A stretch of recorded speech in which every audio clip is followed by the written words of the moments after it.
अज्ञानता का परिणाम न हमेशा व्यक्ति को प्रसन्न रखता है और अज्ञानता व्यक्ति के ज्ञान हमेशा व्यक्ति को प्रसन्न है। सही ज्ञान न होने के कारण उस लकड़हारे को भी बहुत दुख हुआ, लेकिन तब तक समय उसके हाथों से रेत की तरह फिसल चुका था।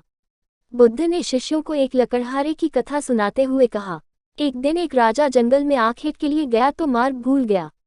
देर हो गई, भूख और प्यास से व्याकुल होने लगा। तभी देखा कि जंगल में एक लकड़हारा लकड़ियां काट रहा है। बहुत से पेड़ कट चुके हैं, थोड़े से बाकी हैं। उन्हीं में से एक पेड़ की शाखाओं को नीचे गिरा रहा है। राजा ने उसके पास जाकर कहा, भाई, मैं बहुत भूखा हूँ, बहुत प्यास लगी है, तुम्हारे पास खाने को कुछ है क्या? लकड़हारे ने कहा, है, आओ बैठो। दूर उधर एक बावड़ी है, मैं वहां से पानी लाता हूँ, तुम यह रोटी खाओ। और पोटली से निकालकर एक मोटी सी रोटी उसने राजा के सामने रख दी। थोड़ा सा शाक भी था। राजा ने उसको खाया, लकड़हारे का लाया हुआ पानी पिया, शांत होकर कहा, मैं अमुक स्थान का राजा हूँ, मार्ग भूल गया हूँ। लकड़हारे ने मार्ग बतला दिया। राजा ने कहा, कष्ट के समय तुमने मेरी सहायता की, यदि तुमको कभी आवश्यकता पड़े तो मेरे पास आ जाना, मैं तुम्हारी सहायता करूँगा। कुछ दिन व्यतीत हो गए।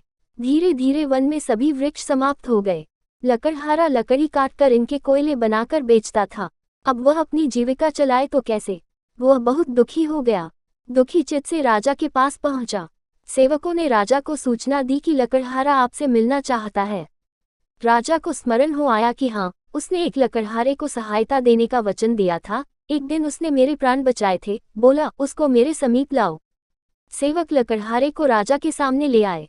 राजा ने पूछा, क्यों भाई लकड़हारे, क्या बात है, उदास क्यों हो? लकड़हारे ने उत्तर दिया, महाराज, जिस वन में से लकड़ियां काटता था वो समाप्त हो गया। अब जीविका का मेरे पास कोई साधन नहीं है। आपकी शरण में आया हूं कि कोई वन मिले तो मैं भूखा मरने से बच जाऊं।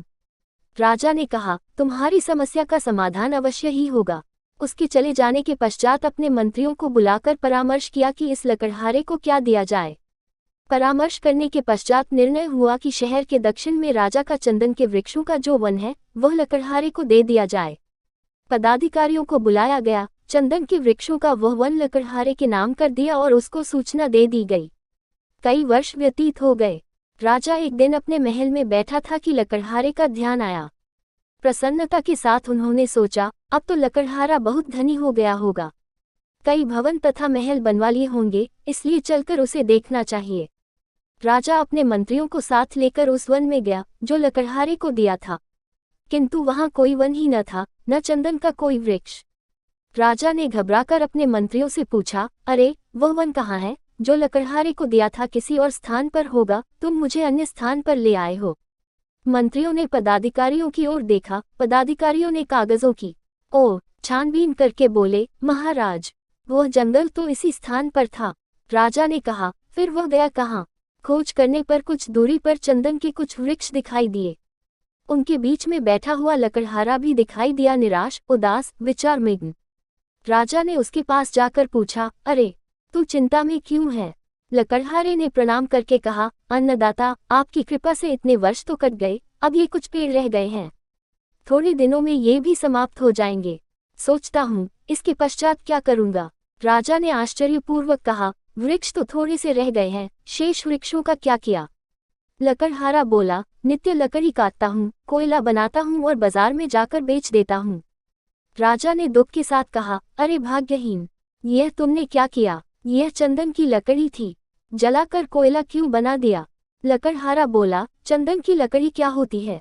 राजा बोला, अच्छा होता यदि तू जानता। अभी 2-3 हाथ लकड़ी काट लो और इसको बाजार में ले जाओ। हाँ, कोयला न बनाना इसका। लकड़हारे ने वैसा ही किया।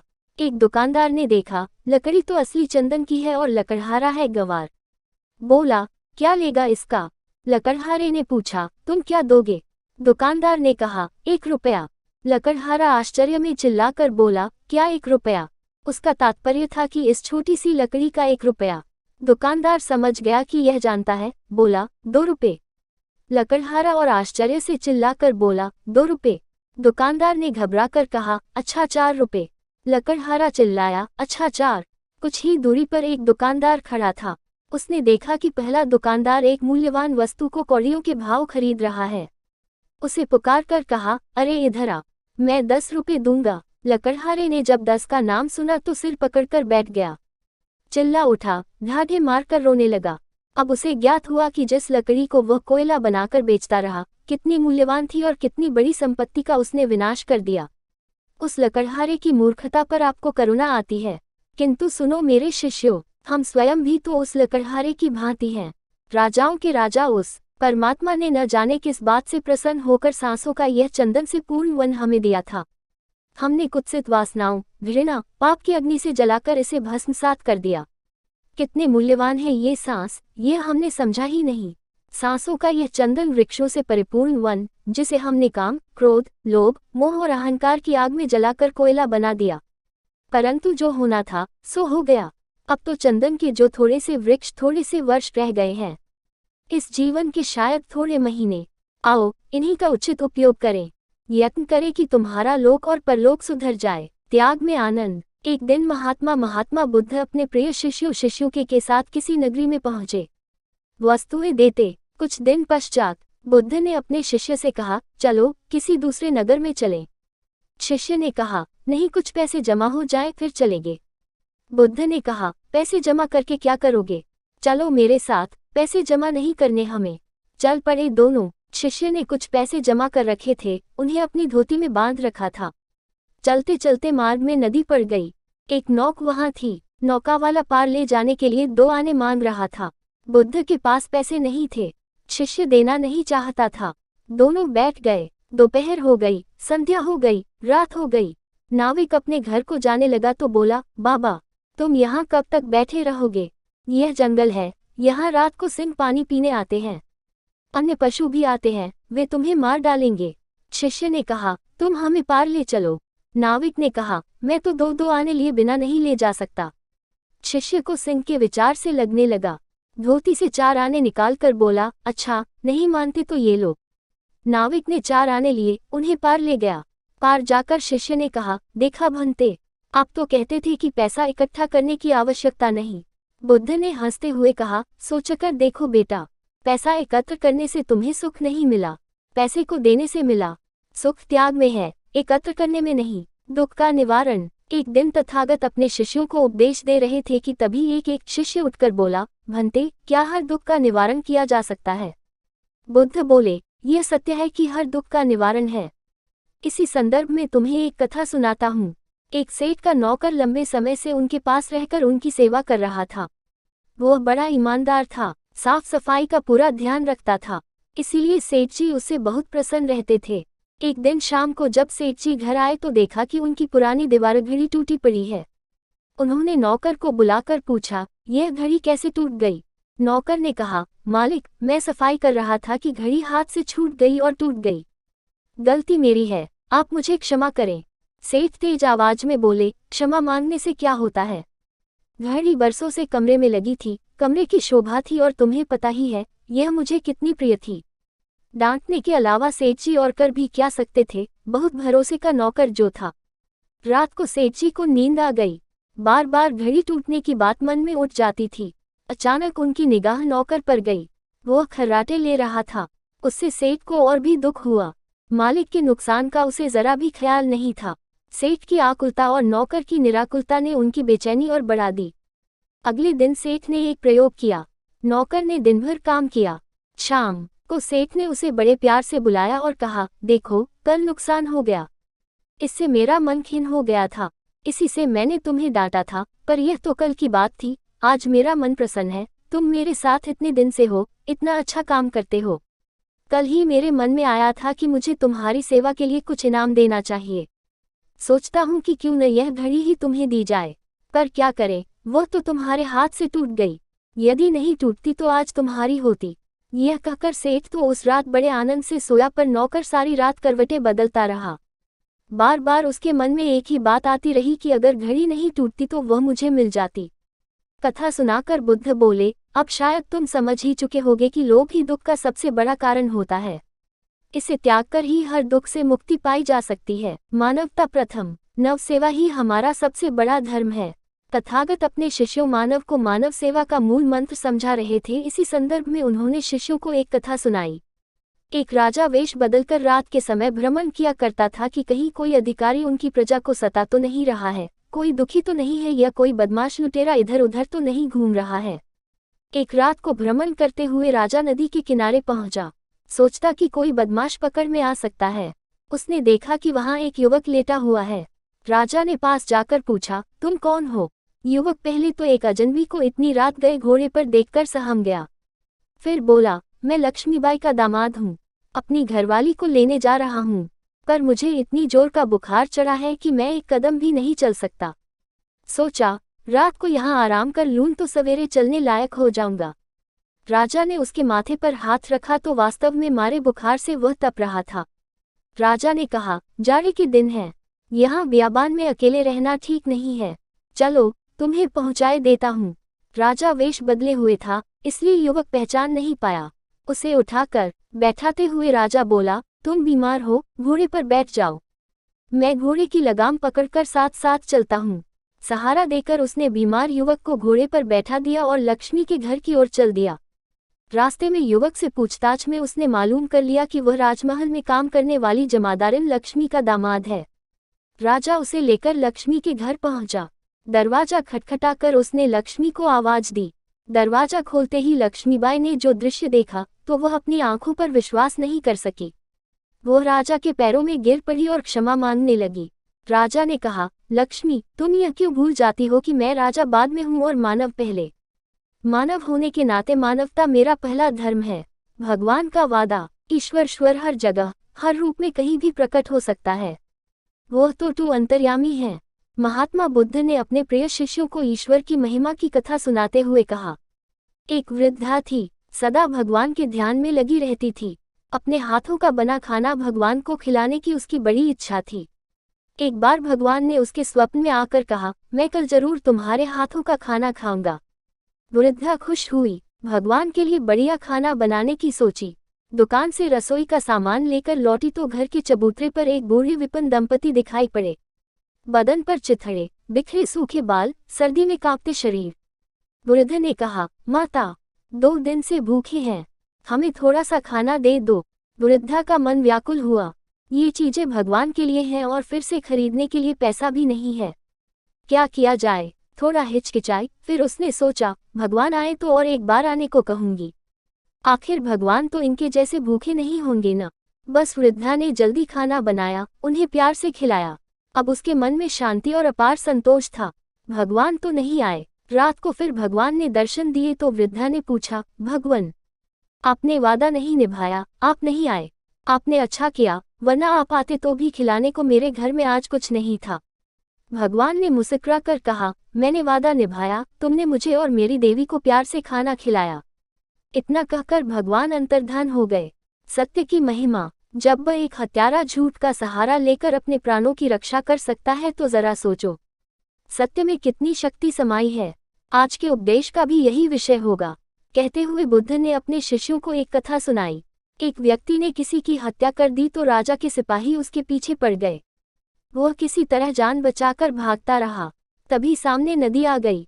उसे पार करना जान जोखिम में डालना था, मगर सिपाहियों के हाथ पड़ने का मतलब था फांसी या लंबी कैद। उसकी समझ में नहीं आ रहा था कि वह क्या करे। घबराकर उसने इधर उधर देखा। नदी किनारे एक आदमी भभूत लगाकर साधु बना ध्यानमग्न बैठा था। उसने सोचा, क्यों न वह भी ध्यान में ऐसे ही बैठ जाए। उसने भी अपने तन पर राख लगा ली और आंखें बंद करके पेड़ के नीचे बैठ गया। साधु का अभिनय करते हुए वह शांत होकर बैठा तो उसे आनंद आने लगा। ऐसा आनंद तो उसने पहले कभी महसूस नहीं किया था। राजा के सिपाही हत्यारे का पीछा करते हुए नदी किनारे पहुंचे। उन्होंने इस ध्यानमग्न साधु को बैठे देखा तो वे झुके और उसके चरणों में सिर रख दिया। इसके बाद साधु बने हत्यारे के भीतर से कपाट खुलने लगे। वो हैरान हुआ कि मैं तो केवल फरेबी साधु हूँ, मगर इन्हें क्या दिखाई पड़ गया जो इन्होंने मेरे पैर छू लिए। झूठ इतना कारगर हो सकता है तो सत्य का क्या पता कितना कारगर हो। सिपाही पैर छूकर चले गए, लेकिन वह हत्यारा पूरी तरह बदल गया। उसके जीवन में क्रांति आ गई, क्योंकि उसने देखा कि झूठी साधुता को इतना सम्मान मिल गया तो सच्ची साधुता को कितनी श्रद्धा मिलेगी। बरसों से बंद उसकी आंखें पल भर में खुल गईं। सच्ची लगन। एक व्यक्ति बाण चलाने की कला में अत्यंत निपुण था। उसके बनाए हुए बाणों को जो भी देखता उसके मुंह से बरबस वह निकल पड़ती थी। एक दिन जब वह बाण बनाने में तल्लीन था, उसकी कर्मशाला के आगे से धूमधाम के साथ एक संपन्न व्यक्ति की बारात निकली। वह अपने काम में इतना तल्लीन था कि बारात की ओर उसका ध्यान ही नहीं गया। थोड़ी देर बाद कर्मशाला के सामने से भगवान बुद्ध निकले। तब तक वह अपना काम कर चुका था। बुद्ध ने पूछा, बंधु, आपके यहाँ से एक धनी व्यक्ति की बारात गई थी, उसे गए कितना समय बीत गया? भंते, मुझे क्षमा कीजिए, मैं बाण बनाने में जुटा था, इसलिए बारात को नहीं देख पाया। वह बोला। यह सुनकर बुद्ध चौंके। बोले, भाई, जब आप यहाँ उपस्थित थे तो ढोल ताशों का, तुरही का शोर तो आपने सुना ही होगा। भंते, मेरा धंधा ही मेरे लिए प्रभु पूजा, अर्चना, वंदना और सब कुछ है। मैं जब अपने काम में जुटता हूँ, फिर मुझे अपने शरीर की सुध भी नहीं रहती। उसने कहा। उसकी बात सुनकर बुद्ध बहुत प्रसन्न हुए और बोले, तुम ही सच्चे कर्मयोगी हो, तुम्हें भविष्य में कभी भी किसी समस्या से हारना नहीं पड़ेगा। स्नेह का मूल्य। स्नेहग्रह ही संसार में एकमात्र ऐसा शब्द है जो एक दूसरे को पास लाता है। महात्मा बुद्ध ने अपने शिष्यों के स्नेह का मूल्य समझाते हुए हथिनी की एक सुंदर व चंचल शिशु की कथा सुनाई। एक हथिनी ने एक सुंदर शिशु को जन्म दिया। वह बड़ा होने लगा। उसे हाथियों का उपद्रव अच्छा नहीं लगता था। वह हाथियों के दल को छोड़कर एकांत में चला जाता और सोचता, हाथी क्यों उत्पात मचाते हुए जीवों को सताते हैं। एक दिन वह हाथी एकांत में बैठा हुआ था। सहसा उसकी दृष्टि सामने एक वृक्ष पर पड़ी। वृक्ष पर एक कृषिकाय बंदर बैठा था। वह उदास लग रहा था। हाथी उससे बोला, बंदर भाई, बड़े दुखी दिखाई दे रहे हो। बताओ, तुम क्यों दुखी हो? बंदर बोला, मैं शरीर से निर्बल हूँ, मेरे साथी मुझे छोड़कर चले गए हैं, इसलिए मैं दुखी हूँ। हाथी धीरज बंधाता हुआ बोला, तुम चिंता मत करो, मैं जा रहा हूँ, तुम्हारे साथियों को बुला लाऊंगा। यदि वे नहीं आएंगे तो मैं तुम्हारी सेवा करूंगा। हाथी बंदर के साथियों की खोज में चल पड़ा। कुछ दूर जाकर उसने देखा कि एक वृक्ष पर कुछ बंदर उदल कूद कर रहे हैं। उसने सोचा, ये सभी उस बंदर के साथी हैं। बंदर हाथी को देखते ही डरकर भागने लगे। हाथी ने प्यार से बंदरों को रोकते हुए कहा, मुझसे डरो नहीं, तुम सब मुझे अपना प्रिय भाई समझो। बालक हाथी के स्वर में प्यार था। बंदरों ने ऐसा अद्भुत हाथी कभी नहीं देखा था। वे आश्चर्य से हाथी की ओर देखने लगे। हाथी पुनः बोला, तुम सब अपने बीमार साथी को अकेला छोड़कर क्यों चले आए हो? किसी बीमार को असहाय छोड़ देना अधर्म है। वापस लौटकर उसने दुखी बंदर से कहा, मैं तुम्हारे साथियों को ढूंढ लाया, अब ये कभी तुम्हें छोड़कर नहीं जाएंगे। हाथी के उपकार ने उदास बंदर का मन हर्ष से भर दिया। हाथी की विनम्र वाणी ने सभी जीवों में नए प्राण भर दिए। जो प्यार से बोलता है, दूसरों का उपकार करता है, उसकी पूजा सभी लोग करते हैं। काल करे सो आज कर। एक दिन बुद्ध के पास एक युवक आया। उसने बुद्ध से कहा कि मैं अपने ये दुर्व्यसन छोड़ना चाहता है। बुद्ध ने पूछा कि कौन से दुर्व्यसन हैं? युवक बोला, मैं शराब पीता हूँ, जुआ खेलने की लत है और भी दुर्व्यसन है जिन्हें कहते हुए शर्म आती है। आज से ही ये सब छोड़ दो। युवक बोला कि एकदम कैसे छोड़ दूं? धीरे धीरे ही तो छूटेगा। बुद्ध ने युवक को एक घटना सुनाई। एक समय एक संत के पास एक धनी युवक आया और उन्हें सहस्रों स्वर्ण मुद्राएं देने लगा। संत ने नाराजगी के स्वर में कहा, चल मेरे साथ और मेरे सामने ही इन्हें गंगा में फेंक दे। वे उस युवक की बांह पकड़कर उसे गंगा तट पर ले गए। युवक ने स्वर्ण मुद्राएं गंगा में फेंकना प्रारंभ किया, लेकिन उसने सोचा कि एक एक गिन गिन कर फेंकूं। वह शाम तक फेंकता रहा। अंत में बची हुई मुद्राओं का ढेर संत ने उसे छीन लिया और एक साथ गंगा में फेंक दिया। संत ने युवक से कहा कि इन स्वर्ण मुद्राओं को एक साथ न फेंककर तुमने जिस तरह गिन गिन कर फेंका, उससे दो बातें खुलकर सामने आ गईं। एक तो यह है कि इन स्वर्ण मुद्राओं से तुम्हें कितना अधिक लगाव था, जो तुम फेंकने से पहले इन्हें गिन लेना चाहते थे। दूसरे यह कि जिस जगह तुम मात्र एक कदम उठाकर पहुंच सकते थे, वहां पहुंचने के लिए तुमने बेकार में हजारों कदम बढ़ाए। बुद्ध ने नवयुवक को समझाया कि दुर्व्यसन छोड़ना है तो फिर धीरे धीरे छोड़ने का बहाना क्या, एकदम क्यों नहीं छोड़ देते? आज से छोड़ दो, अभी से छोड़ दो। युवक ने उसी दिन दुर्व्यसन छोड़ने की कसम खा ली। अदृश्य बंधन। एक गांव में एक व्यक्ति अपनी गाय को रस्सी से बांधकर जंगल की ओर ले जा रहा था। तभी वहां से बुद्ध निकले। बुद्ध ने गाय चराने वाले को देखा तो वहां बड़ा मजेदार दृश्य था। चरवाहा उस गाय को जंगल की ओर ले जाने की कोशिश करता और गाय थी कि उल्टी ओर भाग पड़ती। चरवाहा कभी गाय की रस्सी खींचता और कभी गाय को मारता। बुद्ध वहीं खड़े होकर देखने लगे कि गाय है, चरवाहा है, रस्सी भी है, लेकिन तीनों में तारतम्य एकदम नहीं है।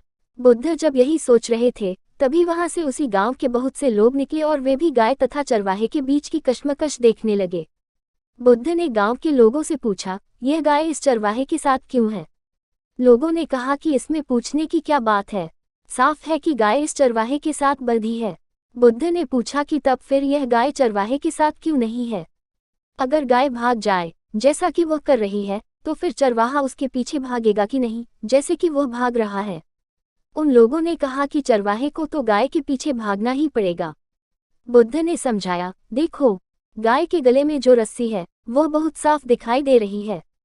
वह दृश्य रस्सी है। चरवाहे से गाय एक दृश्य बंधन से बंधी है, लेकिन चरवाहा भी एक अदृश्य बंधन से बंधा है गाय से, इसलिए वह गाय को छोड़ नहीं सकता। हम सब इसी प्रकार बंधे हैं, कोई दृश्य बंधन से तो कोई अदृश्य बंधन से। हम ऐसे बंधनों के दास हैं। मुक्ति का उद्देश्य ऐसे बंधनों से मुक्त होना है। उपदेश का परिणाम। किसी नगर में एक बूढ़ा चोर रहता था। 16 वर्षीय उसका एक लड़का भी था। चोर जब ज्यादा बूढ़ा हो गया तो अपने बेटे को चोरी की विद्या सिखाने लगा। कुछ ही दिनों में वह लड़का चोरी विद्या में प्रवीण हो गया। दोनों बाप बेटा आराम से जीवन व्यतीत करने लगे। एक दिन चोर ने अपने बेटे से कहा, देखो बेटा, साधु संतों की बात कभी नहीं सुननी चाहिए। अगर कहीं कोई महात्मा उपदेश देता हो तो अपने कानों में अंगुली डालकर वहां से भाग जाना, समझे? हाँ बापू, समझ गया। एक दिन लड़के ने सोचा, क्यों ना आज राजा के घर पर ही हाथ साफ कर दूं। ऐसा सोचकर उधर ही चल पड़ा। थोड़ी दूर जाने के बाद उसने देखा कि रास्ते के बगल में कुछ लोग एकत्र होकर खड़े हैं। उसने आते हुए एक व्यक्ति से पूछा, उस स्थान पर इतने लोग एकत्र क्यों हैं? उस आदमी ने उत्तर दिया, वहां एक महात्मा बुद्ध उपदेश दे रहे हैं। यह सुनकर उसका माथा ठनका। इनका उपदेश नहीं सुनूंगा, ऐसा सोचकर अपने कानों में अंगुली डालकर वहां से भाग निकला। जैसे ही वह भीड़ के निकट पहुंचा कि एक पत्थर से ठोकर लगी और वह गिर गया। उस समय बुद्ध कह रहे थे, कभी झूठ नहीं बोलना चाहिए। जिसका नमक खाएं, उसका कभी बुरा नहीं सोचना चाहिए। ऐसा करने वाले को भगवान सदा दुखी बनाए रखते हैं। ये दो बातें उसके कान में पड़ी। वह झटपट उठा और कान बंद कर राजा के महल की ओर चल दिया। वहां पहुंचकर जैसे ही अंदर जाना चाहा कि उसे वहां बैठे पहरेदार ने टोका, अरे कहाँ जाते हो? तुम कौन हो? उसे बुद्ध का उपदेश याद आया, झूठ नहीं बोलना चाहिए। चोर ने सोचा, आज सच ही बोलकर देखूं। उसने उत्तर दिया, मैं चोर हूँ, चोरी करने जा रहा हूँ। अच्छा जाओ। उसने सोचा, राजमहल का नौकर होगा, मजाक कर रहा है। चोर सच बोलकर राजमहल में प्रवेश कर गया। एक कमरे में घुसा। वहां ढेर सारा पैसा तथा जेवर देख उसका मन खुशी से भर गया। एक थैले में सब धन भर लिया और दूसरे कमरे में घुसा। वहां रसोई घर था। अनेक प्रकार के भोजन वहां रखे थे। वह खाना खाने लगा। खाना खाने के बाद वह थैला उठाकर चलने लगा कि तभी फिर बुद्ध का उपदेश याद आया, जिसका नमक खाओ उसका बुरा मत सोचो। उसने अपने मन में कहा, खाना खाया उसमें नमक भी था, इसका बुरा नहीं सोचना चाहिए। इतना सोचकर थैला वहीं रख वह वापस चल पड़ा।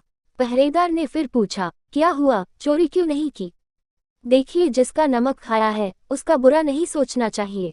मैंने राजा का नमक खाया है, इसलिए चोरी का माल नहीं लाया। वही रसोई घर में छोड़ आया। इतना कहकर वह वहां से चल पड़ा। उधर रसोइये ने शोर मचाया, पकड़ो पकड़ो, चोर भागा जा रहा है। पहरेदार ने चोर को पकड़कर दरबार में उपस्थित किया।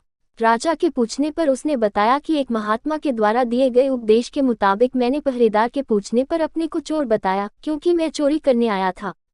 आपका धन चुराया, लेकिन आपका खाना भी खाया जिसमें नमक मिला था। इसीलिए आपके प्रति बुरा व्यवहार नहीं किया और धन छोड़कर भागा। उसके उत्तर पर राजा बहुत खुश हुआ और उसे अपने दरबार में नौकरी दे दी। वह 2-4 दिन घर नहीं गया तो उसके पिता को चिंता हुई कि बेटा पकड़ लिया गया, लेकिन 4 दिन के बाद लड़का आया तो बूढ़ा अचंभित रह गया अपने बेटे को अच्छे वस्त्रों में देखकर। लड़का बोला, पिताजी, आप तो कहते थे कि किसी साधु संत की बात मत सुनो, लेकिन मैंने एक महात्मा की बात सुनी और उसी के मुताबिक काम किया तो देखिए, सच्चाई का फल, मुझे राज दरबार में अच्छी नौकरी मिल गई। लालच का फल। कभी कभी अधिक लालच व्यक्ति के सोचने समझने की शक्ति को क्षीण कर देता है। ऐसा ही कुछ हुआ उस मछुआरे की लालची पत्नी के साथ। लालच से भरी कथा सुनाते हुए भगवान बुद्ध ने अपने शिष्यों से कहा, एक समय की बात है, सागर के मध्य में एक द्वीप पर एक टूटी फूटी झोंपड़ी थी, जिसमें एक मछुआरा अपनी पत्नी के साथ रहता था। मछुआरा नित्य जाल लेकर सागर तट पर जाता और मछलियां पकड़ कर लाता। वह जो भी मछलियां पकड़ता सिर्फ निर्वाह के लिए ही होती थी। मछुआरा बड़ा ईमानदार और मेहनती था। एक दिन उसने अपना जाल डाला और जब उसे खींचा तो उसे कुछ भारी सा महसूस हुआ। वह मुश्किल से जाल को खींच पा रहा था, पर जाल को बाहर निकालने पर उसने देखा कि उसमें सिर्फ एक छोटी सी सुनहरे रंग की मछली थी। लेकिन वह कोई साधारण मछली नहीं थी। वह मनुष्य की आवाज में बोली, हे मानव, मुझे मत पकड़ो, मुझे नीले सागर की गहराइयों में ही रहने दो। मैं तुम्हारा उपकार कभी नहीं भूलूंगी। तुम्हारी यदि कोई इच्छा हो तो बताओ, मैं उसे पूरा करूंगी। यह सुनकर मछुआरा सोच में पड़ गया। उसने कहा, मुझे तुमसे कुछ नहीं चाहिए। जाओ, निर्भय होकर नीले सागर में ही विचरण करो। यह कहकर उसने मछली को वापस सागर के जल में ही छोड़ दिया। जब वह घर लौटा तो उसकी पत्नी ने पूछा, आज कितनी मछलियां पकड़ी? कुछ नहीं, आज तो सिर्फ एक छोटी सी सुनहरी मछली जाल में फंसी थी, जिसे मैंने वापस सागर में ही छोड़ दिया। वह मनुष्य की आवाज में बोल रही थी, मुझे छोड़ दो, बदले में कोई इच्छा हो तो बताओ, मैं उसे पूरा करूंगी। मैंने उससे बदले में कुछ भी नहीं मांगा और उसे छोड़ दिया। मछुआरे ने कहा। यह सुनकर उसकी पत्नी क्रोधित होकर बोली, अरे मूर्ख, भाग्य खुलने का एक अच्छा अवसर आया था, तुमने उसे व्यर्थ ही जाने दिया। कम कम खाने के लिए रोटी तो मांग ही ली होती उससे। सारा दिन सुबह से रात तक वह उसे बुरा भला कहती रही। आखिर मजबूर होकर मछुआरा सागर तट पर सुनहरी मछली से रोटी मांगने के लिए गया। सागर के किनारे खड़े होकर उसने जोर से आवाज लगाई, मछली, ओ सुनहरी मछली, जरा मेरे पास आओ। उसकी आवाज सुनकर सुनहरी मछली किनारे पर आई। उसने मछुआरे से पूछा, बोलो, क्या चाहिए तुम्हें? मछुआरे ने कहा, मेरी पत्नी मुझ पर बहुत नाराज हो रही है।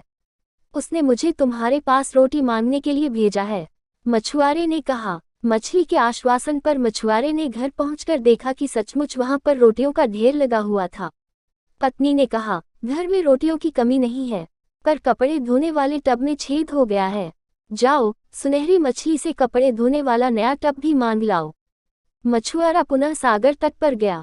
उसने आवाज लगाई, मछली, ओ सुनहरी मछली, मेरे पास आओ। आवाज सुनकर सुनहरी मछली किनारे पर आई और मछुआरे से पूछा, अब क्या चाहिए तुम्हें? मेरी पत्नी को कपड़े धोने का एक टब चाहिए। मछुआरे ने कहा। मछली ने उसकी यह मांग भी पूरी कर दी। इसके बाद मछुआरे ने अपनी पत्नी के कहने पर अपनी झोंपड़ी की जगह नया घर मांगा। लेकिन उसकी पत्नी इतने पर भी संतुष्ट नहीं हुई। उसने खुद को एक सुंदर स्त्री बनाने की मांग रख दी। नया घर मिल जाने के बाद उसकी पत्नी पहले से भी अधिक गुस्से में थी। उसने मछुआरे से कहा, अरे मूर्ख, तुम्हें कोई भी अच्छी बात क्यों नहीं सूझती? तुमने नया घर मांग कर सोच लिया कि बस इतना ही काफी है। तुम उस सुनहरी मछली के पास जाओ और उससे कहो, मैं एक सुंदर स्त्री बनना चाहती हूँ। मछुआरा अपनी पत्नी के कोप से डरता था, इसलिए वह फिर से समुद्र के किनारे पहुंचा और मछली को बुलाकर अपनी मांग बताई। मछुआरे की मांग पर मछली ने कहा, जाओ, दुखी मत हो, जैसी तुम्हारी पत्नी की इच्छा है वैसा ही होगा। मछुआरा घर पहुंचा तो उसने देखा, इस बार उसके पुराने घर के स्थान पर एक 3 मंजिला भव्य मकान था, जिसमें कई नौकर चाकर काम में लगे थे और उसकी पत्नी एक ऊंची कुर्सी पर सज धज कर विराजमान थी। उसने अपनी पत्नी से कहा, कैसी हो मेरी सुंदर पत्नी? पत्नी यह सुनकर गुस्से में आग बबूला होकर चीख पड़ी, अरे बेशरम, मेरी जैसी सुंदर स्त्री को अपनी पत्नी कहने की तुम्हारी हिम्मत कैसे हुई? नौकरों, इधर आओ, इस व्यक्ति को पकड़कर 40 चाबुक लगाओ, जिससे इसके होश ठिकाने आ जाएं। आदेश पाकर नौकर दौड़ते हुए आए और उसकी गर्दन पकड़कर खींचते हुए अस्तबल में ले गए। वहां उसे चाबुक से इतना मारा कि वह बड़ी मुश्किल से खड़ा हो सका। इसके बाद उसकी पत्नी ने कहा, अब से तुम इस घर के नौकर हो। यह कहकर उसने एक झाड़ू थमाकर पूरे घर की सफाई का कार्य सौंप दिया। बेचारे मछुआरे का जीवन नर्क हो गया। मछुआरा सारा दिन सफाई में ही लगा रहता। गलती होने पर उसकी पीठ पर चाबुक लगाए जाते। वह सोचता, कैसी स्त्री है यह, अच्छे दिन आने पर अब मुझे अपना पति भी नहीं समझती। कुछ दिन बाद उसने पुनः मछुआरे को बुलाया और कहा, जाओ, उस सुनहरी मछली को फिर से कहो कि मैं अब रानी बनना चाहती हूँ। मछुआरे की मांग पर सुनहरी मछली ने उसकी पत्नी को रानी बना दिया। मछुआरा अब घर वापस आया तो उसने देखा कि उसके पहले वाले घर के स्थान पर सोने का भव्य महल था। सैनिक महल के चारों तरफ निगरानी कर रहे थे। उसकी पत्नी रानी की तरह रत्नजड़ित पोशाक में महल से बाहर मनोरम दृश्य को निहार रही थी। धीरे धीरे उसे रानी की जिंदगी में भी ऊब महसूस करने लगी। उसने सैनिकों को आदेश दिया, जाओ, मेरे मछुआरे पति को मेरे सामने हाजिर करो। सैनिकों ने अविलंब मछुआरे को उसके सामने हाजिर किया। उसने कहा, सुनो, अभी जाओ और सुनहरी मछली से कहो कि अब मैं पूरे सागर की मालकिन बनना चाहती हूँ, जिससे उसमें रहने वाली सभी मछलियाँ मेरा आदेश माने। मछुआरे ने उसकी बात मानने से इनकार कर दिया, पर स्त्री की धमकी के आगे उसका इनकार व्यर्थ ही रहा। अतः विवश होकर वह पुनः तट पर गया और सुनहरी मछली को आवाज देने लगा। इस बार सुनहरी मछली नहीं आई। उसने फिर आवाज लगाई। वह बहुत देर तक पुकारता रहा, तब कहीं सुनहरी मछली उसके पास आई। उसने आते ही पूछा, बोलो, क्या चाहिए तुम्हें? तब मछुआरे ने दुखी स्वर में कहा, मेरी पत्नी का लालच धीरे धीरे बढ़ता ही जा रहा है। अब वह सागर की मालकिन बनकर मछलियों पर राज करना चाहती है। सुनकर सुनहरी मछली ने इस बार मछुआरे को कुछ भी नहीं कहा। वह पीछे मुड़ी और सागर में जाकर विलुप्त हो गई। मछुआरा वापस पत्नी के पास गया। उसने देखा कि महल के स्थान पर अब पहले की ही तरह एक टूटी फूटी झोंपड़ी है। नौकर चाकर, सैनिक व बाग बगीचे सभी गायब हो गए हैं। झोंपड़ी के अंदर उसकी पत्नी फटे पुराने कपड़ों में दुखी होकर बैठी है। उसे अपने किए पर बड़ा पछतावा हो रहा है। मछुआरा व उसकी पत्नी दोनों पहले की ही तरह जीवन यापन करने लगे। मछुआरा रोज जाल लेकर सागर तट पर मछलियां पकड़ने जाता, पर उसके जाल में सुनहरी मछली फिर कभी नहीं फंसी। जब आवे संतोष धन, प्रतिदिन की भांति भगवान बुद्ध सभी शिष्यों को आत्मसंतोष का बोध करा रहे थे। आत्मसंतोष ही सबसे बड़ा धन है। इसी ज्ञान का बोध कराते हुए भगवान बुद्ध ने शिष्यों को एक कथा सुनाई। एक गांव में एक गरीब व्यक्ति रहता था। वह बहुत मेहनत करता, किंतु वह धन नहीं कमा पाता था। इस प्रकार उसके दिन बड़ी मुश्किल से बीत रहे थे। कई बार तो ऐसा हो जाता कि उसे कई कई दिनों तक सिर्फ एक वक्त का खाना खाकर ही गुजारा करना पड़ता था। इस मुसीबत से छुटकारा पाने का कोई उपाय उसे न सूझता। एक दिन उसे महात्मा बुद्ध मिल गए। उसने महात्मा बुद्ध की खूब सेवा की। बुद्ध उसकी सेवा से प्रसन्न हो गए और उसे देवी की आराधना का एक मंत्र दिया। मंत्र से कैसे देवी का स्मरण किया जाए, उसकी पूरी विधि भी बुद्ध ने उसे बता दी। वह व्यक्ति उस मंत्र से भगवान का स्मरण करने लगा। कुछ दिन मंत्राराधना करने पर देवी उसके सामने प्रकट हुई। देवी ने उससे कहा, मैं तुम्हारी आराधना से प्रसन्न हूँ। बोलो, क्या चाहते हो? निर्भय होकर मांगो। देवी को इस प्रकार सामने देख वह व्यक्ति एकाएक घबरा गया। क्या मांगा जाए, यह वो तुरंत ही न कर सका, इसलिए हड़बड़ाहट में बोला, देवी जी, इस समय तो नहीं, हाँ मैं कल आपसे मांग लूंगा। देवी कल प्रातः आने के लिए कहकर अंतर्धान हो गई। घर जाकर वह व्यक्ति सोच में पड़ गया कि देवी से क्या मांगा जाए, वर भी कैसा मांगा जाए। वह उस पर विचार करने लगा। ये जमींदार लोग गांव के सब लोगों पर रोब गांठते हैं, इसलिए देवी से वर मांगकर मैं जमींदार हो जाऊं तो अच्छा रहे। यह विचार कर उसने जमींदारी मांगने का निर्णय कर लिया। इस विचार के आने के बाद वह सोचने लगा कि जब लगान भरने का समय आता है, तब ये जमींदार भी तो तहसीलदार साहब की आरजू मिन्नतें करते हैं। इस प्रकार इन जमींदारों से बड़ा तो तहसीलदार ही है, इसलिए जब बनना ही है तो बड़ा तहसीलदार क्यों न बन जाऊं। इस प्रकार विचार कर वह तहसीलदार बनने की इच्छा करने लगा। अब वह अपने इस निर्णय से खुश था, लेकिन उसके मन में विचार समाप्त नहीं हुए और कुछ देर बाद उसे जिलाधीश का ध्यान हो आया। वह जानता था कि जिलाधीश साहब के सामने तहसीलदार भी कुछ नहीं है। तहसीलदार तो भीगी बिल्ली सा बना रहता है जिलाधीश के सामने। इस तरह उसे अब तहसीलदार का पद भी फीका लगने लगा। अतः इच्छाएं बढ़ती चली गईं। वह सोचने विचारने में ही इतना फंस गया कि कुछ तय नहीं कर पाया कि क्या मांगा जाए। इस तरह दिन तो बीता ही, रात भी बीत गई। सवेरा हुआ, वह अभी भी कुछ निर्णय नहीं कर पाया था। ज्यों ही सूरज की पहली किरण पृथ्वी पर पड़ी, त्यों ही देवी उसके सामने प्रकट हो गई। देवी बोली, बोलो, अब क्या चाहते हो? अब तो तुमने सोच विचार कर निश्चय कर लिया होगा कि क्या मांगना है। उसने हाथ जोड़कर उत्तर दिया, देवी, मुझे कुछ नहीं चाहिए। मुझे तो सिर्फ आत्मसंतोष का गुण दीजिए, यही मेरे लिए पर्याप्त है। देवी ने पूछा, क्यों भाई, तुमने धन दौलत क्यों नहीं मांगी? यह विनम्रता से बोला, देवी, मेरे पास दौलत नहीं आई। बस आने की आशा मात्र हुई तो मुझे उसकी चिंता से रात भर नींद नहीं आई। यदि वास्तव में मुझे दौलत मिल जाएगी तो फिर नींद तो एकदम विदा ही हो जाएगी। इसलिए मैं जैसा हूँ वैसा ही रहना चाहता हूँ। आत्मसंतोष का गुण ही सबसे बड़ी दौलत होती है। आप मुझे यही दे दीजिए। देवी ने उसे आशीर्वाद दे दिया और अंतर्धान हो गई। वह व्यक्ति पहले की तरह प्रसन्नता से अपना जीवन बिताने लगा। बदनामी और नेकनामी। अपने शिष्यों को नेकनामी का उपदेश देते हुए भगवान बुद्ध बोले, हे शिष्यों, बुरे काम छोड़ देने पर भी उसकी बदनामी मिटाई नहीं जा सकती, इसलिए हमें कभी भी बुरे काम नहीं करने चाहिए। मनुष्य द्वारा किए गए छोटे से छोटे बुरे काम की बदनामी उसका पीछा नहीं छोड़ती। जैसे ऋषि वाल्मीकि का प्रारंभिक जीवन उनके परिचय में हमेशा उल्लिखित किया जाता है और इसी से जुड़ी एक कथा तुम्हें और सुनाता हूँ। एक छोटे से कस्बे में पंडित रामानंद शास्त्री रहा करते थे। वे बहुत सदाचारी थे और हर किसी की मदद को हमेशा तैयार रहते थे। आसपास के कई गांवों तक उनकी ख्याति थी। उनका एक पुत्र था रामसेवक।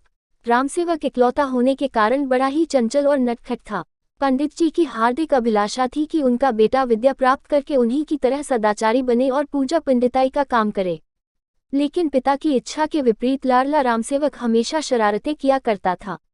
पंडित रामानंद शास्त्री उसे समझाने का प्रयास करते रहते थे, लेकिन रामसेवक को बुरे कामों में मजा आता था। अंत में निराश होकर पंडित जी ने रामसेवक को समझाना बंद कर दिया। जब कभी कोई उनके पुत्र की शिकायत लेकर आता तो पंडित जी अपने घर के मुख्य द्वार पर एक कील गाड़ देते। कुछ ही दिनों में दरवाजा कीलों से भर गया। एक दिन एक अंधा मुसाफिर रोता हुआ पंडित जी के पास आया। पूछने पर उसने बताया कि उनके बेटे रामसेवक ने उसकी लाठी खींच ली और उसकी पोटली कुएं में फेंक दी। यह सुनकर पंडित जी को बड़ा दुख हुआ। उन्होंने दरवाजे की ओर देखा, उसमें केवल एक आखिरी कील के लिए जगह बची थी। पंडित जी ने अंधे मुसाफिर से माफी मांगकर उसे रवाना किया और कील हथौड़ा लेकर दरवाजे पर जैसे ही कील ठोकनी शुरू कर दी, उसी समय रामसेवक वहां आ पहुंचा। उसने पिता से पूछा, पिताजी, आप यह क्या कर रहे हैं? पंडित जी उदास मन से बोल उठे, बेटा, मैं तेरे किए गए दुष्कर्मों की गिनती कर रहा हूँ। रामसेवक आश्चर्य से दरवाजे पर लगी कीलों को देखने लगा और फिर पूछ बैठा, क्या दरवाजे पर लगी सभी कीलें मेरे कारण लगी हैं? इस पर दुखी पंडित जी बोल उठे, हाँ मेरे नालायक बेटे, ये सब कीलें तुम्हारे किए गए दुष्कर्मों की सूचक हैं। पंडित जी ने रामसेवक को समझाया, देखो बेटा, बुरे कर्मों को छोड़कर परोपकार और सत्कर्म करो, ज्ञान विद्या प्राप्त करो, अब भी अवसर है, नहीं तो शेष जीवन पश्चाताप में बीत जाएगा। यह सुनकर रामसेवक उदास हो गया। उसे अपनी गलती का एहसास हुआ। उसने मन ही मन प्रण किया कि अब वह अच्छे काम करेगा और अपने पिता द्वारा बताए गए मार्ग पर चलेगा। एकाएक उसके व्यवहार में बदलाव आ गया। उसने लोगों को सताना बंद कर दिया। वो सबकी सहायता करने लगा। उसके इस बदले व्यवहार से पंडित जी खुश रहने लगे। उन्होंने रामसेवक के प्रत्येक अच्छे काम पर दरवाजे पर लगी एक कील निकालनी शुरू कर दी। धीरे धीरे सारी कीलें निकल गईं। एक दिन पंडित जी आंगन में बैठकर धूप सेक रहे थे कि तभी उन्हें किसी ने बताया कि अभी अभी रामसेवक ने एक निर्धन बुढ़िया महिला की सहायता की है। इस सूचना पर प्रसन्न होकर पंडित जी ने जैसे ही अंतिम कील निकाली, उसी वक्त रामसेवक वहां आ पहुंचा। रामसेवक कभी अपने पिता को देखता तो कभी दरवाजे को। उसने कहा, पिताजी, कील तो सारी निकल गई, पर उनके निशान दरवाजे पर सदा के लिए रह गए। आम्रपाली और बुद्ध। गौतम बुद्ध एक बार भ्रमण करते हुए वैशाली पहुंचे। वैशाली लिच्छवियों का गणराज्य था। वहां एक प्रसिद्ध नृत्यांगना आम्रपाली रहती थी। वह बहुत सुंदर थी। उसकी नृत्य कला देखने के लिए राजपुरुष और धनिक वर्ग के लोग वहां आते थे। आम्रपाली को वैशाली में भगवान बुद्ध के आने का समाचार मिला तो वह उनके दर्शन करने और उन्हें अपने यहाँ भोजन करने के लिए निमंत्रित करने पहुंची। भगवान बुद्ध के सौम्य, सुंदर और तेजस्वी मुखमंडल को देखकर वह अभिभूत हो गई। उसे अपने सौंदर्य का अभिमान टूटता दिखाई दिया। वह तथागत के चरणों में गिर पड़ी और अपना परिचय एक तुच्छ गणिका के रूप में देकर उन्हें भोजन के लिए आमंत्रित किया। तथागत ने उसका निमंत्रण स्वीकार कर लिया। जब वहां के राजपुरुषों को इस बात का पता चला तो उन्होंने तथागत से उसकी निम्न श्रेणी की बहुत बुराई की। तब तथागत ने उनसे कहा, भद्रगण, मेरी दृष्टि में संसार के सभी व्यक्ति समान हैं। उनमें भेद करना महापाप है। यह भेदभाव ही जीवन में अशांति लाता है। राजपुरुष निराश होकर लौट गए। तथागत ने अपने शिष्यों के साथ जाकर आम्रपाली का आतिथ्य स्वीकार किया। आम्रपाली ने अपनी सारी संपदा बौद्ध संघ को दे दी और स्वयं तथागत से बौद्ध भिक्षु की दीक्षा लेकर भिक्षुणी बन गई। बौद्ध धर्म की दीक्षा। तथागत बुद्धत्व की प्राप्ति के पश्चात पहली बार अपने गृह राज्य तक पिलवस्तु में पधार रहे थे। उनके आने का समाचार पाकर नगर में चारों ओर हर्ष की लहर दौड़ गई। नगर में प्रवेश करते ही सर्वत्र उनकी जय जयकार सुनाई पड़ने लगी। महाराज शुद्धोधन को जैसे ही गौतम बुद्ध के आने का समाचार मिला और पता चला कि उनका पुत्र भिक्षु होकर अपने ही राज्य में भिक्षा पात्र हाथ में लिए भ्रमण कर रहा है, तो उनका हृदय हाहाकार कर उठा। वे व्याकुल हो उठे। वे स्वयं गौतम के सम्मुख पहुंचे और बोले, पुत्र, हम प्रतापी क्षत्रिय वंशज हैं। हमारे वंश में किसी ने भी इस प्रकार भिक्षा नहीं मांगी। तुम मेरे साथ राजभवन चलो। तथागत बोले, महाराज, आप क्षत्रिय वंशी योद्धा हैं। आपका जन्म उसी वंश में हुआ है, परंतु मेरा जन्म बुद्ध वंश में हुआ है। यही मेरी वंश परंपरा है। फिर भी पिता होने के कारण मेरा कुछ तो तुम पर अधिकार है। पुत्र, क्या मेरी इतनी इच्छा भी पूरी नहीं करोगे कि तुम अपने शिष्यों सहित राजभवन में चलकर भोजन करो? शुद्धोधन ने अश्रु बहाते हुए कहा। राजा के आग्रह पर तथागत सभी भिक्षुओं के साथ राजमहल में पधारे। सभी को प्रेम से भोजन कराने के उपरांत राजा ने तथागत से पूछा, पुत्र, तुमने तो संन्यास ले लिया, परंतु हमारे बुढ़ापे का सहारा अब कौन बनेगा? क्या अपनी पत्नी, पुत्र और माता पिता के प्रति तुम्हारा कोई कर्तव्य नहीं है? क्या यह अकर्मण्यता और जीवन से पलायन नहीं है? तथागत ने उत्तर दिया, महाराज, न तो यह जीवन से पलायन है और न ही अकर्मण्यता। मैंने तो प्रारंभ में ही करुणा और प्रेम का मार्ग अपनाया है। अपने शिष्यों को भी मैं यही उपदेश देता हूँ। जो केवल अपने सुखों तक सीमित रहते हैं वे स्वार्थी हैं। समस्त जीवों से प्रेम करना जीवन की उत्तम सार्थकता है। उनके लिए जीवन का उत्सर्ग न तो अकर्मण्यता है और न ही जीवन की उत्तम सार्थकता है। न तो अकर्मण्यता है और न ही जीवन में पलायन। सभी से प्रेम करना जीवन का सर्वाधिक उच्च कर्म है। तथागत का उपदेश सुनकर महाराज शुद्धोधन समझ गए कि उनके सम्मुख बैठा व्यक्ति अब कोई साधारण युवराज नहीं है। वह बुद्ध है और समस्त संसार ही अब उसका घर है। तभी सहसा तथागत उठे और बोले, महाराज, मैं देवी यशोधरा से मिलने उनके कक्ष में जाना चाहता हूँ। ऐसा कहकर वे चल दिए। यशोधरा को पता था कि उसके पति राजमहल में पधारे हैं, परंतु वह उनसे मिलने नहीं गई थी। वह मान किए बैठी थी। तभी राहुल ने माँ से पूछा, माँ, पिताजी राजभवन में आए हैं, फिर भी तुम उनसे मिलने क्यों नहीं गई? यशोधरा ने उत्तर दिया, बेटा, तेरे पिता घर बार छोड़कर समस्त मानव जाति को सुख शांति का मार्ग दिखाने गए हैं। उनके मन में मेरे लिए जरा भी स्थान होगा तो वे स्वयं यहाँ आएंगे। उसी समय तथागत ने यशोधरा के कक्ष में प्रवेश किया। यशोधरा और राहुल ने आगे बढ़कर तथागत के चरणों में शीश नवाया। यशोधरा ने अपने आंसुओं से तथागत के चरण पखार दिए। बरसों का थमा बादल मानो फट पड़ा था। तथागत बोले, उठो यशोधरा, मन को शांत करो। तुम्हारा त्याग महान है। तुम्हारे इस त्याग के कारण ही मैं शाश्वत सत्य को पाने में सफल हुआ हूँ। इस त्याग के कारण ही तुम महान हो। उठो, मुझे भिक्षा नहीं दोगी? यशोधरा उठी और राहुल का हाथ पकड़कर बोली, प्रभु, आप भिक्षुक बनकर मेरे द्वार पर आए हैं। मेरे पास देने के लिए आपका यह पुत्र राहुल है, इसे स्वीकार कीजिए। तथागत बोले, मैं कृतज्ञ हुआ यशोधरे, तुम्हारी यह भिक्षा मुझे स्वीकार है। कहकर वे मुड़े और राहुल को साथ लेकर बाहर की ओर चल दिए। राजमहल से निकलकर एक बड़े जनसमूह को संबोधित करते हुए बुद्ध ने कहा, भिक्षुओं, मनुष्य के लिए धर्म और संघ के अतिरिक्त कोई अन्य उत्तराधिकार नहीं है। वही उत्तराधिकार मैंने अपने पुत्र राहुल को दिया है और वही मैं तुम सभी को देता हूँ। वहां उपस्थित सभी लोगों ने बौद्ध धर्म स्वीकार किया। भगवान बुद्ध ने उन्हें उपदेश दिया। सभी ने गौतम बुद्ध की जय जयकार की। बुद्ध ने देखा कि राजभवन से निकलकर प्रायः उसके सभी बंधु बांधव संघ की शरण में आ गए हैं, परंतु बचपन से ही उनसे ईर्ष्या रखने वाला उनका चचेरा भाई देवदत्त वहां नहीं आया। वह आज भी उनसे द्वेषभाव रखता है। बुलाने पर ही वह आया और बौद्ध भिक्षु बन गया।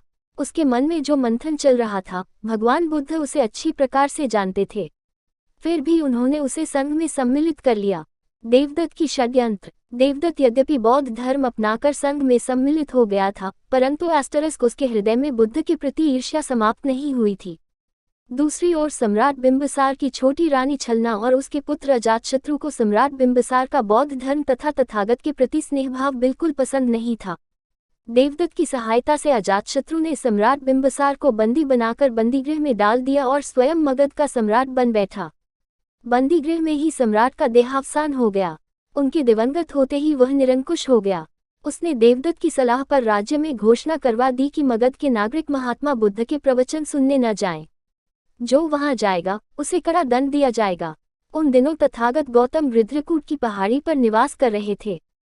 उनके पास सूचना पहुंची कि उसने बौद्ध विहारों तक में ताले डलवा दिए हैं। तथागत गौतम को लगा कि अजातशत्रु को सही मार्ग पर नहीं लाया गया तो वह संघ का भारी अहित करेगा। वे अपने प्रिय शिष्य आनंद को साथ लेकर मगध की ओर चल दिए। तथागत बुद्ध मगध पहुंचे तो किसी ने उनका स्वागत नहीं किया। वे सीधे राजभवन पहुंचे और सम्राट अजातशत्रु से मिले। राजपुत्र, अपने पिता को बंदी बनाकर तुमने जघन्य पाप किया है। अब तुम इस भ्रम में हो कि इस साम्राज्य की समस्त भूमि तुम्हारी है। तुम तो स्वयं अपने स्वामी नहीं हो, फिर इस विशाल देश के स्वामी भी कैसे हो सकते हो। महात्मा बुद्ध के वचन सुनकर अजातशत्रु क्रोध में भर गया और बोला, तुम मुझे क्या शिक्षा देते हो? तुम्हारे जब अपने ही तुम्हारे नहीं हैं, फिर तुम दूसरों को अपना बनाने का नाटक क्यों करते फिरते हो? मैं तुम्हारी बात समझा नहीं, राजपुत्र। महात्मा बुद्ध ने हैरानी से उसकी ओर देखा। मेरा अपना कौन है जो मेरा शत्रु है? जाकर पता लगाओ। अजातशत्रु ने उपेक्षा भाव से कहा, मेरा समय नष्ट न करो। जल्द ही तुम्हारे लोगों का षड्यंत्र तुम्हारे सामने आ जाएगा और तुम्हारा नामो निशान इस धरती से मिट जाएगा। तथागत गौतम ने कुछ नहीं कहा। आनंद के साथ वे वापस लौट पड़े। तथागत गौतम और मतवाला हाथी। देवदत्त के मन की ईशो तथागत गौतम की प्रसिद्धि को देखकर बढ़ती ही जा रही थी। वह किसी तरह से गौतम बुद्ध की हत्या करा देना चाहता था। उसने अजातशत्रु से मंत्रणा करके एक मतवाले हाथी को खूब शराब पिलाई और उत्तेजित करके उसे उस मार्ग पर छोड़ दिया जिस ओर से गौतम बुद्ध आने वाले थे। वह मतवाला हाथी मार्ग में जो भी आया उसे रौंदता हुआ आगे बढ़ने लगा। चारों ओर चीख पुकार मची थी। लोग अपनी जान बचाकर इधर उधर भाग रहे थे। गौतम बुद्ध ने हाथी को विनाश करते देखा तो वे उसकी ओर बढ़े। उनके साथ के भिक्षु उन्हें रोकते रह गए, पर वे नहीं रुके। मतवाला हाथी उन्हें देखकर उनकी ओर लपका। उसे अपनी ओर आता देख गौतम बुद्ध निश्चल होकर बीच मार्ग में खड़े हो गए। जैसे ही मतवाला हाथी उनके सामने आया, उन्होंने शांत भाव से अपना दाहिना हाथ अभय मुद्रा में उठाकर हाथी की ओर कर दिया। गौतम की शांत मूर्ति को देखकर हाथी एकदम शांत हो गया। उसने सूंड ऊंची करके उन्हें प्रणाम किया और शांत भाव से वापस चला गया। हाथी को वापस जाते देखकर देवदत्त बौखला गया। उसी रात उसने राज्य के कुछ खूंखार हत्यारों को अजातशत्रु के द्वारा महल में बुलवाया और उनसे कहा, आज रात यदि तुमने उस पाखंडी बुद्ध की हत्या कर दी तो सम्राट तुम्हें बड़ी बड़ी जागीरें देंगे। तुम ये हत्याएं करके जो माल कमाते हो वह उससे कहीं ज्यादा होगा। तुम लोग धनिक श्रेष्ठियों की तरह जीवन यापन करोगे। भिक्षु, देवदत्त सत्य कहते हैं। अजातशत्रु ने कहा, यदि तुमने उसे अजात कर दिया तो मैं तुम्हें मालामाल कर दूंगा। भगवान गौतम बुद्ध के चमत्कारों और उनके शांत क्षमा कर दिए जाएंगे। अजातशत्रु का हृदय सरदार ने कहा, आप निश्चिंत हो जाएं। सम्राट देवदत्त को बंदी बनाकर बंदी में डाल दिया और अपनी माता तथा पत्नी के साथ चारों हत्यारे तथागत गौतम की हत्या करने चले। मुझे क्षमा कर दे। वे चारों हत्यारे अजातशत्रु ने गौतम बुद्ध के चरण पकड़कर क्षमा मांगकर वहां मैं भिक्षु देवदत्त के बहकावे में पद्मासन की मुद्रा में बैठे। मैंने आपकी स्नेह वाणी को समझ चारों हत्यारों ने जब भगवान मुझे क्षमा करे में शांत मुद्रा को देखा के चरणों में अपना जीवन उत्सर्ग कर दूंगा। वे चारों उनके चरणों में गिर पड़े। पश्चाताप का सरदार बोला, देखकर भगवान तथागत ने उसे क्षमा कर दिया और उसकी माता तथा पत्नी से जघन्य अपराध करने दीक्षित कर दिया। हमें क्षमा करें, मैं हम ऐसा नहीं कर सकते। अजातशत्रु ने मुझसे पूछा, मैंने उसे मेरा डाल दिया क्या है जो मुझसे क्षमा मांगते हो? अजातशत्रु, फिर भी मैं भगवान क्षमा कर कहा, जो पाप मुझे है ना उसके लिए वह स्वयं ही एक दिन पश्चाताप करेगा। जिसके हृदय की हिंसा अजातशत्रु को मैं नष्ट करने में असफल रहा हूं, मुक्त कर दिया। सरदार बोला, अपने किए पर जरा भी पश्चाताप नहीं हुआ। वो सम्राट अजातशत्रु से मिला हुआ है। गौतम को खत्म करने की योजना बनाई। भगवान बुद्ध ने अपने नाखूनों में भयानक विष लगा लिया और तथागत के सम्मुख पहुंचा। वो चाहता था कि वह तथागत के चरणों को अपने घातक विष लगे नाखूनों से घायल कर देगा, जिससे नाखूनों का विष तथागत के शरीर में प्रवेश कर जाएगा और उनकी मृत्यु हो जाएगी। बदला लेने की ऐसी नीच श्रेणी की योजना उसने बनाई थी।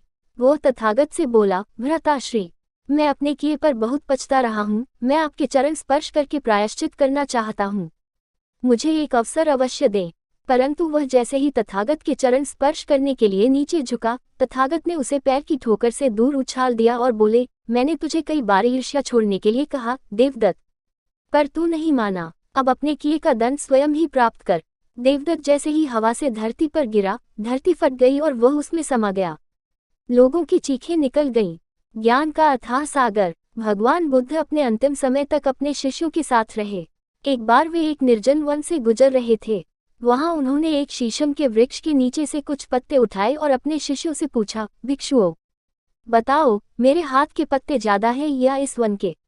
शिष्यों ने कहा, भगवान, आपके हाथ के पत्ते तो बहुत कम हैं, वन के पत्ते ज्यादा हैं। भगवान बुद्ध ने मुस्कुराकर कहा, भिक्षुओं, इस संसार में ज्ञान का अपार भंडार इस वन के पत्तों जैसा है। मैं तो तुम्हें अपने हाथों में पकड़े इन थोड़े से पत्तों जितना ही ज्ञान दे सका हूँ। आओ, तुम्हें स्वयं ज्ञान अर्जन करना है। ज्ञान ही मनुष्य को महान बनाता है। भिक्षुओं ने पूछा, भगवान, महान क्या है? बुद्ध ने कहा, धर्म ही सर्वश्रेष्ठ है और वही सबसे महान है। धर्म का अर्थ संपूर्ण ब्रह्मांड में व्याप्त प्रकृति का नियम है। यही कार्य और कारण भाव की निरंतर चलने वाली प्रक्रिया है। धर्म ही सत्य है और धर्म ही न्याय है। बड़ा और महान वही है जो क्रोध तथा अहंकार को प्रीति से और झूठ को सत्य से जीतता है। महिलाओं को शरण। भगवान बुद्ध प्रारंभ में महिलाओं को बौद्ध संघ में प्रवेश देने के विरुद्ध थे। वे कहा करते थे कि यदि महिलाओं को संघ में सम्मिलित न करें तो संघ हजारों वर्ष रहेगा, किंतु महिलाओं के सम्मिलित कर लेने से यह संघ 500 वर्ष भी नहीं टिक सकेगा। भगवान बुद्ध के परम शिष्य आनंद कहा करते थे कि बुद्ध का यह सिद्धांत उन्हें कभी पसंद नहीं आया। एक बार अपने पिता की मृत्यु के समय तथागत गौतम कपिलवस्तु पधारे।